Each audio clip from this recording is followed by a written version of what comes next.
Hola, bienvenidos a una nueva entrevista de Tiempo de Canarias. Hoy tenemos con nosotros a la portavoz de Ciudadanos en el Parlamento de Canarias, Vidina Espino. Estamos justo llegando a la mitad de una legislatura, quizás la más atípica que hemos tenido en toda la historia de la autonomía en Canarias, y para ver un poco su valoración de estos 2 años, pues está con nosotros. Señora Espino, bienvenida. Puede quitarse la mascarilla, tenemos distancia de seguridad y ventilación. Muchas gracias, hay que seguir siendo prudentes, sobre todo los que todavía no estamos vacunados, por lo menos es mi caso, que ya hemos solicitado la cita, pero estamos a la espera. Aquí a la espera de que lleguen, que parece que vamos, o dicen por lo menos la ministra de Sanidad, también lo dice el consejero, que vamos con velocidad de crucero, a ver si es verdad y terminan de llegar esas vacunas a las islas, ¿no? Bueno, en el caso de Canarias es verdad que empezamos bien, con un buen ritmo de vacunación, pero ahora ya estamos los últimos de toda España junto a Baleares. Casualmente los dos archipiélagos se han quedado más retrasados, no sé si ha podido tener algo que ver que estemos más lejos para la distribución de la vacuna, pero sobre todo lo que a mí me preocupa es que ahora parece que el objetivo es correr mucho y llegar a ese 70% de población vacunada cuando finalice el verano, pero ya los grupos de edad, el riesgo y todo eso, pues parece que ha quedado en un segundo plano, porque yo, bueno, conozco casos de personas de 18 años que ya tienen cita y otros de más de 40 que siguen esperando. Pues bueno, a ver si es verdad que avance y llegamos a esa población, por lo menos si es cierto que los grandes grupos de riesgo, mayores sobre todo, pues sí que están inmunizados ya y de hecho parece que se nota en las cifras, ¿no? Bueno, en estos momentos sí están recibiendo lo que son la segunda dosis, pues sobre todo los mayores de 50 años, que es el grupo que más nos preocupaba porque son sin duda las personas más vulnerables a la hora de enfrentar el coronavirus. Bueno, si quiere entramos ya en materia política, como comentaba, pues se han cumplido ya 2 años de las elecciones, estamos a punto de cumplir los 2 años de la formación del Parlamento de Canarias y ¿qué balance hace de estos 2 años tan atípicos, ¿no?, en la Cámara? Pues efectivamente para mí, bueno, todo era nuevo, llegaba por primera vez a ese Parlamento de Canarias con muchísima ilusión y como nos ha pasado a todos, ¿no?, esa ilusión que teníamos de seguir trabajando y de seguir progresando, pues se vio interrumpida con esta pandemia. Ha sido muy difícil, es verdad que el Parlamento actuó rápidamente para poder trabajar de forma telemática, pero ha sido, bueno, este último año y medio ha sido muy complicado con esta crisis sanitaria, el desastre económico y social y no para los parlamentarios que al final hemos conservado nuestro trabajo, hemos tenido esa suerte, ¿no?, pero miles de personas en Canarias que han perdido su empleo, que se han ido a un ERTE, se ha disparado la pobreza en las islas y ha sido un año y medio especialmente duro para los ciudadanos que peor lo están pasando. Además parece que la política no ha terminado en su conjunto no ha terminado de responder, ¿no? Hubo muchísima unidad al principio, aglutinados en torno a ese pacto de reactivación de Canarias que se firmó el Día de Canarias del año pasado, luego el Plan Reactiva, pero parece que en los últimos meses esa unidad se ha roto, ¿no?, un poco. Bueno, es que nos sentimos decepcionados. Nosotros no firmamos el pacto porque nos parecía lo que al final se está demostrando que fue, ¿no?, que era una foto apresurada que se quería tener el 30 de mayo, Día de Canarias, y nosotros no queríamos estar en ninguna foto porque todos esos millones que se anunciaban, pues no había ninguna garantía de que fueran a llegar. Es verdad que luego vimos cómo se iba confirmando esa financiación, se aprobaban las ayudas europeas, el Gobierno de España también parecía dispuesto a ayudar y a echarnos una mano, aunque se ha tardado muchísimo en que lleguen esas partidas y ese dinero. Y luego trabajamos en el Parlamento, eso sí, nos unimos al Plan Reactiva Canarias, que se trabajó en el Parlamento, allí quisimos trasladar nuestras propuestas para que todos los ciudadanos supieran también con luz y taquígrafo qué es lo que estábamos proponiendo, pero se aprobó en noviembre del año pasado y desde que se aprobó ese acuerdo, ese plan para reactivar Canarias, tan solo hemos tenido una reunión en todo este tiempo y se nos ha dejado al margen a los grupos que no estamos en el gobierno de cualquier tipo de decisión. Nos preocupa, por ejemplo, los fondos europeos que van a llegar ahora, que el gobierno va a decidir a dedo los proyectos y que no se va a escuchar a los integrantes del pacto, ni siquiera se va a escuchar pues a las universidades, ¿no?, si realmente queremos diversificar nuestra economía y apostar también por un modelo alternativo. Hay que seguir apostando por el turismo, no puede ser otra manera, pero también ver otras opciones económicas y ni siquiera se cuenta con los expertos, exactamente, pero ni siquiera se está contando con los expertos que tenemos en Canarias. Entiendo entonces que no está muy contenta con la labor que está haciendo el gobierno pues, para intentar sacar a las islas de esta crisis, más allá de esas ayudas directas que además también han venido tanto un poco con polémica, tanto las Canarias como las que anunciaba el Gobierno de España, esos 1.144 millones que se anunciaban en marzo y el decreto pues, aprobado hace apenas una semana.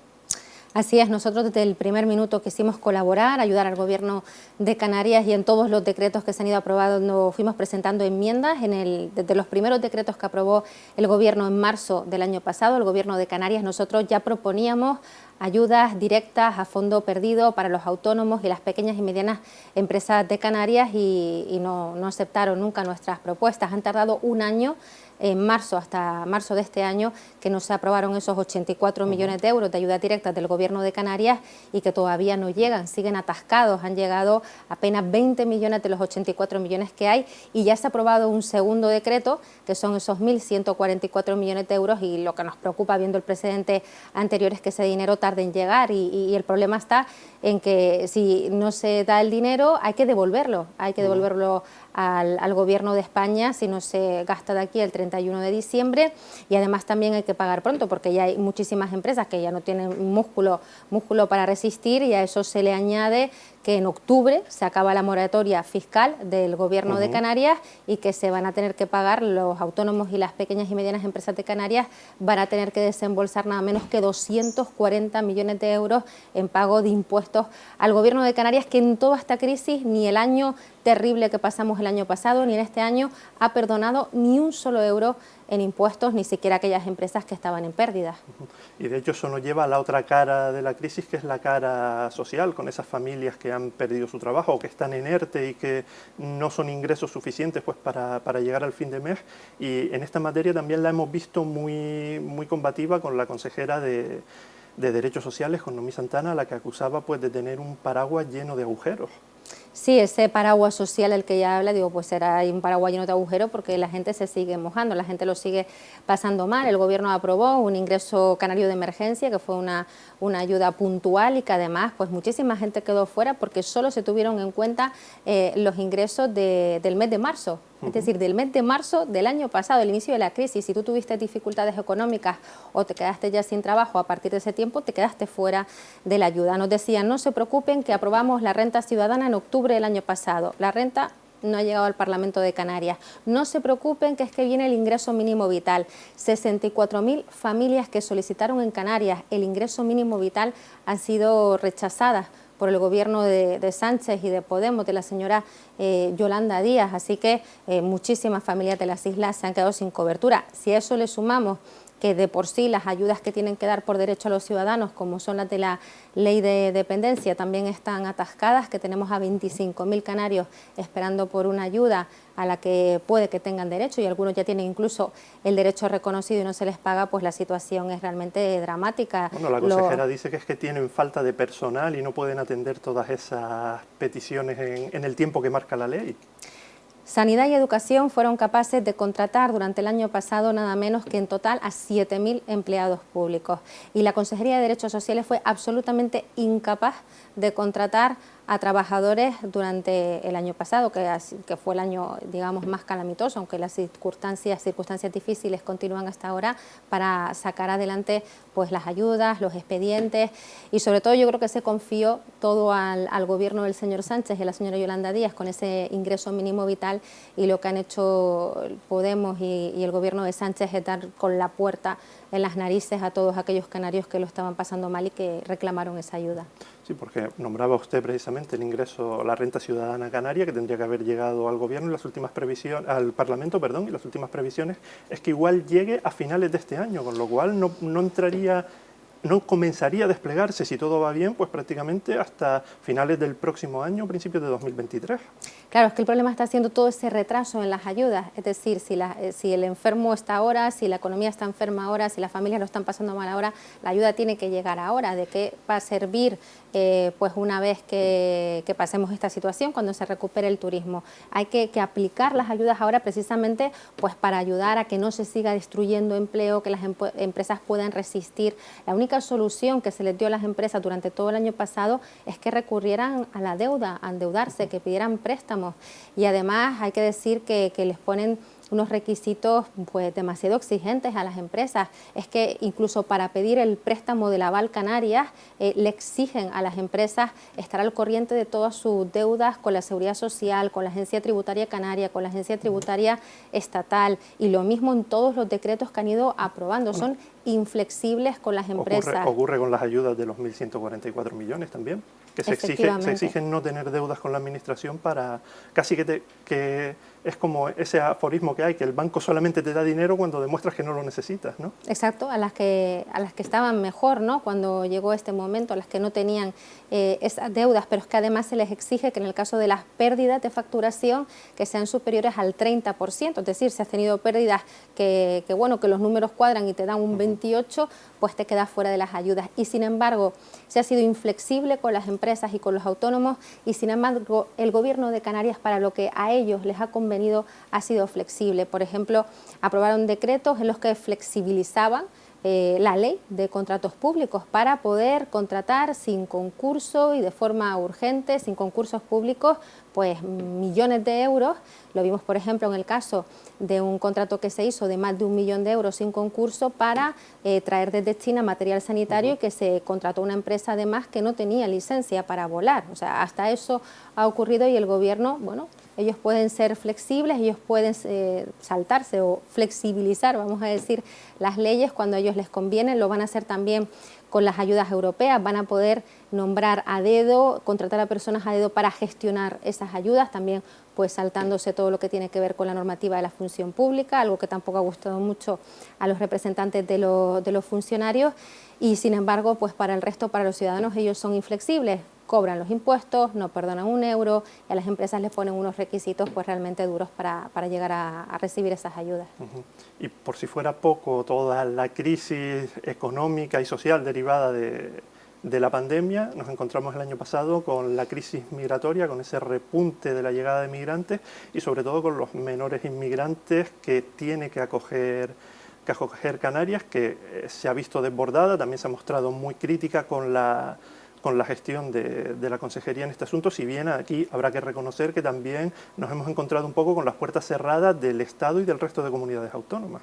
Así es, yo no he sido crítica con el Gobierno de Canarias en esta materia, he sido crítica porque no levanta la voz, ¿no? Con quien ha sido crítica, a eso me refiero. Con quien ha sido críticas, con quien tiene realmente la competencia, que es el Gobierno de España. Yo creo que fue indignante cuando el ministro del Interior dijo que no hacía traslados a la península de estas personas, cuando aquí teníamos un muelle saturado, unas condiciones inhumanas, el muelle de la Vergüenza Arguineguín, y decía que no podía hacer los traslados porque no podía permitirles que entraran en Europa, como si nosotros no fuéramos en Europa, ¿no? A mí es que realmente me quedé realmente sorprendida por esas declaraciones, por el trato que se le ha dado a estas personas y que se les sigue dando. Lo que pasa es que no lo vemos ni nos permiten verlo. Yo he solicitado visitar los centros de retención de inmigrantes que hay en Canarias, todos ellos, los solicité a la delegación del Gobierno en Canarias y me lo han denegado. Me han dicho que no, porque no soy diputada nacional y consideran que como con las competencias son estatales, no puedo ver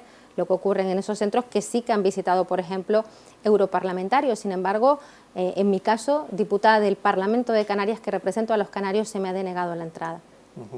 Y bueno, por seguir avanzando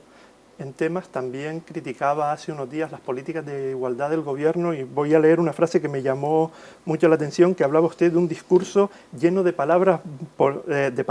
bonitas, propias del lenguaje politiqués, pero con muy poco contenido. Exactamente, yo les invitaría a ver la comparecencia que hizo la viceconsejera de Igualdad del Gobierno de Canarias, explicándonos esa estrategia de cómo vamos a transitar hacia la igualdad. Ella se ha marcado un plazo de 16 años, nada menos. Yo le decía que las mujeres de Canarias no podemos esperar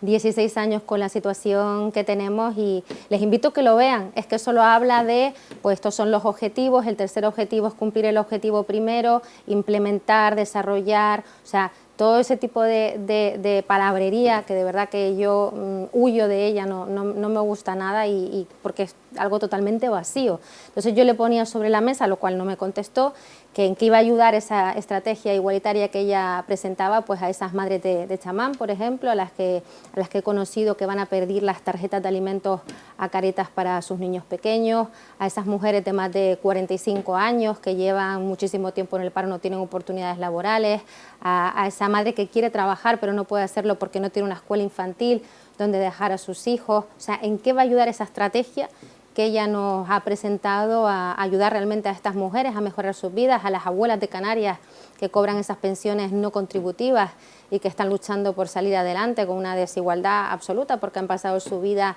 pues no han cotizado porque no han podido trabajar fuera del hogar, que en el hogar han trabajado y mucho, y no hubo respuesta, o sea que la única estrategia de igualdad sea cambiar las páginas web del Gobierno de Canarias para un lenguaje inclusivo, pues mire, yo creo que eso no va a ayudar a estas mujeres, ¿no? Sin embargo, se han dado pasos en esta materia. Por ejemplo, se aprobaba hace unas semanas la ley trans de Canarias, además por unanimidad en la Cámara. Así es, fue una ley que llegó a la Cámara de la mano de los colectivos, que son realmente los que nos llevaron la propuesta hasta el Parlamento. Todos los grupos la apoyamos, todos los grupos la registramos, y luego hemos estado trabajando en estos meses en limar algunos aspectos. Presentamos enmiendas también en base a lo que nos dijo el Consejo Consultivo de Canarias que debíamos corregir para que la norma pues no presentara ninguna duda desde el punto de vista jurídico, y yo creo que ha sido un gran paso y que hemos sido un referente en toda España aprobando esta ley por unanimidad. De hecho, vamos por delante de la legislación estatal, que parece atascada. Sí, así es. Yo, de hecho, aproveché esa intervención en el Parlamento para decir que, bueno, que el Partido Socialista y que Podemos tenían que aprender de la lección que estábamos dando en Canarias, que los derechos de las personas siempre están por delante, que no se pueden poner pues conflictos partidistas por delante del derecho que tienen estas personas. Y ya pues en el último pleno celebrado en el Parlamento conseguía usted pues que la Cámara apoyara también una iniciativa suya para que el Gobierno pues no rebaje las ratios en educación, las ratios profesor-alumno. No conseguía que se comprometan o instar a que se comprometa a mantener a los profesores contratados por la COVID, pero por lo menos sí que no se baje o que no aumente ese número de alumnos en clase a partir del próximo curso. ¿Qué nos puede comentar de esta iniciativa, que además ha estado muy combativa? Sí, así es. Nosotros, bueno, el objetivo que teníamos es que no se despidiera a los 2.500 profesores. Y es decir, que por esa parte yo estoy decepcionada porque no conseguí que la proposición no de ley se aprobara como yo pretendía, que era que siguieran esos profesores en el sistema y que ahora cuando acabara el curso que no les rescindieran el contrato y que siguieran, ¿no? Eso no lo conseguí, la consejería estaba negada al respecto. Pero, bueno, no quise tirar la toalla, digo, yo tengo que conseguir aquí algo como sea. Es verdad que la enmienda de sustitución que me presentaron los grupos del Gobierno, bueno, aquello no decía nada, ni siquiera nombraba a los profesores. Me pareció que ahí se veía el escaso interés que tenían en este asunto, y yo aproveché que estaba la consejera en el Pleno, hablé directamente con ella, le dije, oye, ¿cómo podemos llegar a un término medio? Y quiero poner en valor la buena disposición que tuvo Manuela Armas de hablar conmigo esta cuestión y de intentar llegar a un término medio. Y lo que hemos conseguido es que vayamos a tener más profesores el próximo curso, en la línea que hemos tenido este curso, para la pandemia, porque el Gobierno solo lo quería vincular a la pandemia, pero también basado en criterios de calidad educativa y de consolidar esa reducción de ratios, ir aumentando esa reducción de ratios. O sea, que no solamente, como el Gobierno planteaba, que fuera una cuestión ligada a la pandemia, sino también que el criterio de la calidad educativa, de atender mejor a los alumnos, de mantener, consolidar, dice la proposición no de ley, consolidar esa bajada de ratios que ya conseguimos este curso y seguir trabajando para seguir bajando ratios, porque Lo dicen todos los estudios de educación, que esa mayor atención personalizada al alumno es una de las claves para luchar contra el fracaso escolar, contra el abandono escolar. Y si realmente queremos que en Canarias, pues muchas familias, tenemos a 200.000 personas en riesgo de pobreza y de exclusión social en Canarias, si queremos que salgan de esa espiral de la pobreza, que están abuelos, padres, nietos y así generación tras generación, la herramienta más eficaz es la educación y tenemos que invertir en la educación. ¿Y cree que habrá esa voluntad? Porque creo que la consejera en el Pleno llegó a reconocer que problemas económicos, al menos ahora, no hay para mantener esos profesores. Bueno, yo espero que sí, porque ese día intervino antes la consejera en una interpelación que le hicieron desde otro grupo parlamentario y dio esa respuesta. Luego se debatió esta proposición no de ley, pero yo digo, ya fue pactada directamente con el gobierno y yo confío en la palabra de la consejera, y si no ya estaré yo comisión tras comisión para recordárselo, como también le recuerdo continuamente dos cosas que pactamos también en los presupuestos, en la ley de presupuestos, que es que se presente en la Cámara, se tiene que presentar ya en este mes próximo de julio, un plan de lucha contra el fracaso escolar y también un plan de lucha contra la obesidad infantil. Y bueno, yo le recuerdo comisión tras comisión el compromiso y estaré ahí para recordar también lo de los profesores. Bueno, durante la entrevista vamos a ir terminando ya. Sí. Hemos abarcado muchísimos temas sociales, económicos, educativos. Es fruto, yo creo, de ser, pues formar parte del grupo mixto. Son solamente dos diputados. En el plano personal, ¿cómo lleva tanta actividad, tantos temas? Pues así es, nosotros somos los 2 diputados que tenemos más comisiones de todo el Parlamento, más intervenciones. O sea, yo puedo hacer una media de 10 intervenciones en cada pleno. Hay diputados de otros grupos que pasan plenos y plenos y que no intervienen porque son grupos mayores, ¿no? Y también pues ellos deciden cómo reparten el trabajo. Pero en nuestro caso somos 2 para repartir todo y yo estoy en muchas comisiones, en sanidad, en educación, en derechos sociales, en Hacienda, ¿no? Y entonces son muchas las materias en las que tengo que trabajar, así es. Sí, le saco el tema sobre todo porque recordamos, pues además, días después del Día Internacional de la Mujer, un pequeño enfrentamiento que tuvo en la Comisión de Infancia con la consejera de Derechos Sociales, en la que la acusaba de no haber asistido a las reuniones de esa consejería, de esa comisión. En este caso se trata de una comisión de estudio que se va a llevar a cabo durante unos meses, es una comisión de estudio de la infancia. Yo cuando llegué al Parlamento, llegué con muchas ganas a trabajar por la infancia porque es un tema que además es uno de los motivos que me ha llevado a este compromiso político. Yo creo que desde Podemos me vieron con demasiado entusiasmo. De hecho, conseguí que todos los grupos apoyaran celebrar un pleno monográfico sobre infancia, que se iba a celebrar, pero que se tuvo que suspender por la pandemia, aunque es algo que quiero retomar. Y claro, cuando se fue a decidir la fecha para poner la comisión de infancia, Podemos, que presidía esa comisión, decidió que fuera los jueves de forma siempre. Y yo los jueves no puedo porque tengo un niño pequeño, precisamente el jueves, que es el día que no hay actividad parlamentaria normalmente, porque solo se reúne la mesa, pues es el día que yo dedico a pasar más tiempo con mi hijo y a atenderlo, ¿no? Y entonces yo pedí que por favor no siempre fuera los jueves y el resto de los grupos estaban dispuestos a mirar el calendario y ajustarlo como se hace siempre, pero Podemos fue inflexible. Y luego de forma torticera utilizaron pues la falta de asistencia a esa comisión, que la utilizaron pues para atacarme en el pleno. Yo di las explicaciones de nuevo. Y la respuesta de la señora Santana pues yo creo que no estuvo a la altura. Pero bueno, ella es verdad que me pidió disculpas después de forma privada y como yo, tras esta polémica y además porque empezaron Podemos a través de sus cuentas oficiales, no la consejera, empezaron a atacarme con este asunto y a mover noticias con un menor además. Yo pedí que Podemos no siguiera presidiendo esta comisión y a raíz de ahí pues ellos reaccionaron y han flexibilizado las fechas de la comisión y ahora tenemos el viernes